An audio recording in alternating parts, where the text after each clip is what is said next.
ఓం నమో వెంకటేశాయ. తిరుమల నేల మీద కాలి వేస్తూనే మన గుండె నెమ్మదిగా శాంతి పొందుతుంది.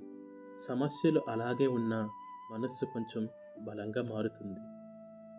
బస్టాండ్ నుంచి తిరుమల కొండలు కనిపిస్తే మనస్సు ఒక్కసారిగా నిశ్శబ్దమైపోతుంది. ఏదో మంచి జరగబోతుందన్న భావన వస్తుంది. క్యూలో గంటల తరబడి నిలబడినా ఎవ్వరూ వెనక్కి తిరిగి వెళ్ళరు. ఎందుకంటే దర్శనం కోసం కాదు, ఆయన్ని ఒక్కసారైనా చూడాలని. కాళ్ళు నొప్పులు ఉన్న, దేహం అలసట చెందిన, శరీరం ఆగమంటే ఆగకుండా మనస్సు మాత్రమే ముందుకు తీసుకువెళ్తుంది. అది ఒక్క భక్తితో మాత్రమే సాధ్యం. గోవిందా గోవిందా అనే శబ్దం దగ్గర పడినప్పుడల్లా హృదయం దడదడా కొట్టుకుంటూ ఉంటుంది. ఎప్పుడు దర్శనం చేసుకుంటామా అని. దేవుడి ముందు నిలబడి క్షణం చిన్నదే అయినా కానీ అది 10 జన్మలకు సరిపడా అనుభూతిని మనకు ప్రసాదిస్తుంది.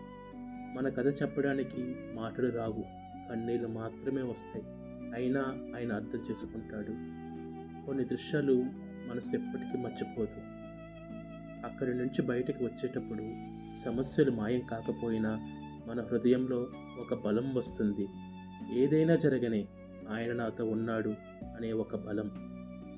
ఈ మాట వింటూనే తిరుపతి దర్శనం మీకు గుర్తొచ్చిందా? మీ లైఫ్లో కూడా ఈ క్షణం హృదయం తేలికైన రోజంటూ ఒకటి ఉందా? అలా అనిపిస్తే కమెంట్ సెక్షన్లో కమెంట్ చేయండి. అలాగే ఫర్ మోర్ వీడియోస్ నా ఛానల్ని సబ్స్క్రైబ్ చేసుకోండి. Thank you for watching.